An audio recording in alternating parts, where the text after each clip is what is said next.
Hi, ഞാൻ സേഫാണ്. എന്നെ ആരും തട്ടിക്കൊണ്ടൊന്നും പോയിട്ടൊന്നുമില്ല.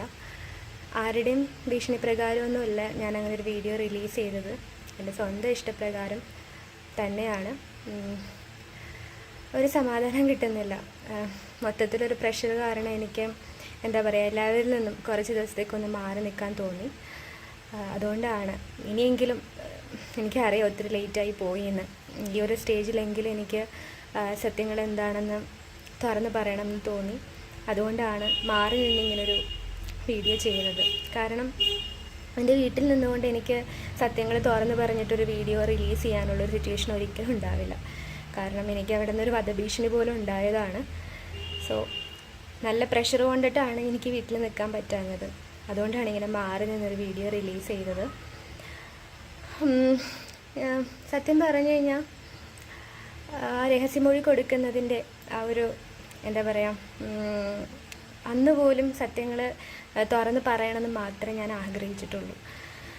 പക്ഷേ ഏതെങ്കിലും ഒരു സ്റ്റേജിൽ വെച്ചിട്ട് ഞാൻ സത്യം എല്ലാവരോടും പറഞ്ഞാലോ എന്ന് പേടിച്ചിട്ടാണ് ആ രഹസ്യമൊഴിയുടെ അറേഞ്ച്മെൻറ്റ്സും കാര്യങ്ങളും പോലും ഉണ്ടായത്. അതിൻ്റെ തലേ ദിവസം പോലും ഞാൻ വീട്ടുകാരോട് പറഞ്ഞു, ഞാൻ എന്തായാലും മൊഴി കൊടുക്കുമ്പോൾ എൻ്റെ ലാസ്റ്റ് മൊഴിയിൽ ഞാൻ സത്യങ്ങൾ മാത്രമേ പറയുള്ളൂ. പക്ഷേ അന്ന് രാത്രി സംഭവിച്ചെന്താണെന്ന് വെച്ചാൽ, എൻ്റെ വീട്ടിലച്ഛൻ ഒരു സൂയിസൈഡ് ടെൻഡൻസി അച്ഛൻ്റെ സൈഡിൽ നിന്ന് ഉണ്ടായി. അതെനിക്ക് നേരിട്ട് കാണേണ്ടി വന്നു. ആ ഒരു സമയത്ത് സത്യമായിട്ടും പേടിച്ചു അച്ഛൻ എന്തെങ്കിലും ചെയ്ത് കളയുമെന്ന്. അതുകൊണ്ടാണ് ആ ഒരു സ്റ്റേജിൽ പോലും എനിക്ക് എന്താ പറയുക, സത്യം തുറന്ന് പറയാൻ പറ്റാഞ്ഞത്. ആ ഒരു തലേ ദിവസം പോലും ഒരു വക്കീലിനോട് ഞാൻ സംസാരിച്ചിരുന്നു. എൻ്റെ വീട്ടിലന്ന് രാത്രി ഒരു വക്കീൽ വന്നായിരുന്നു. അവരോട് ഞാൻ സത്യങ്ങൾ തുറന്ന് പറഞ്ഞു. കാരണം ആരോടെങ്കിലും തുറന്ന് പറഞ്ഞാലേ എനിക്കൊരു സമാധാനം കിട്ടുള്ളൂ. അവർ മാത്രമേ ഉണ്ടായിരുന്നുള്ളൂ ആ സമയത്ത് എനിക്ക് പറയാനായിട്ട്. പക്ഷെ അവർ പോലും പറഞ്ഞത്, ഞാൻ സത്യം എന്താണെന്ന് പറഞ്ഞു കഴിഞ്ഞ് കഴിഞ്ഞാൽ ഭയങ്കര ബുദ്ധിമുട്ടായിരിക്കും, സോ അത് പറയരുത് എന്ന് പറഞ്ഞതുകൊണ്ടാണ് എന്താണ് ആ ഒരു സമയത്ത് പോലും എനിക്ക് സത്യം എന്താണെന്ന് മജിസ്ട്രേറ്റിനോട് തുറന്ന് പറയാൻ പറ്റാഞ്ഞത്. പല സ്റ്റേജിലായിട്ട് ഈ കഴിഞ്ഞ ആഴ്ചയാണെങ്കിൽ പോലും അവിടെ വെച്ചും ഞാൻ റിലേറ്റീവ്സിനോടും എൻ്റെ ഫാമിലിയോടും എല്ലാവരോടും പറഞ്ഞു, എനിക്ക് സത്യം ഇനിയെങ്കിലും പറയണം.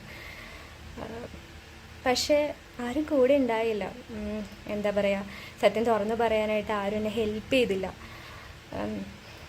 ഒറ്റയ്ക്ക് തന്നെ, അതുകൊണ്ടാണ് ഒറ്റയ്ക്ക് മാറി നിന്നിട്ട് ഇങ്ങനൊരു വീഡിയോ ചെയ്യണമെന്ന് എനിക്ക് തോന്നിയത്. ഈ കഴിഞ്ഞ ആഴ്ച ഞാൻ ACPനെ വിളിച്ചായിരുന്നു. സാറിനോട് ഞാൻ സത്യങ്ങളെല്ലാം പറഞ്ഞു. സാറിനോടെങ്കിലും തുറന്ന് പറയണമെന്ന് തോന്നി. പക്ഷേ ഈ ഒരു കേസ് കാരണം 2 പോലീസുകാരുടെ അവർക്ക് സസ്പെൻഷൻ കൊടുത്തൊരു കേസാണ്. സോ അങ്ങനെ വന്നു കഴിഞ്ഞപ്പോൾ പുള്ളിക്ക് ഇതിലൊന്നും ചെയ്യാൻ പറ്റില്ല എന്ന് പറഞ്ഞു. വേറൊരു നിവൃത്തി ഉണ്ടായിരുന്നില്ല. അതുകൊണ്ടാണ് ഇങ്ങനൊരു വീഡിയോ ചെയ്യണമെന്ന് എനിക്ക് തോന്നിയത്. പലപ്പോഴും പലരോടായിട്ടും കോണ്ടാക്ട് ചെയ്ത് എനിക്ക് സംസാരിക്കണമെന്നൊക്കെ ഉണ്ടായിരുന്നു. പക്ഷേ എൻ്റെ ഫോൺ പോലും എൻ്റെ കയ്യിലുണ്ടായിരുന്നില്ല. ഒരു രീതിയിലും എനിക്ക് ആരെയും കോണ്ടാക്ട് ചെയ്യാൻ പറ്റുന്നുണ്ടായിരുന്നില്ല. ഒരു രീതിയിലും ആരും എന്നെ ഹെൽപ്പ് ചെയ്യുന്നുണ്ടായിരുന്നില്ല ആ സമയത്ത്. അതുകൊണ്ടാണ് ഇങ്ങനെ മാറി നിൽക്കുന്നത്. ഞാൻ സേഫാണ്, എനിക്ക് യാതൊരു വിധത്തിലുള്ള പ്രശ്നങ്ങളൊന്നുമില്ല.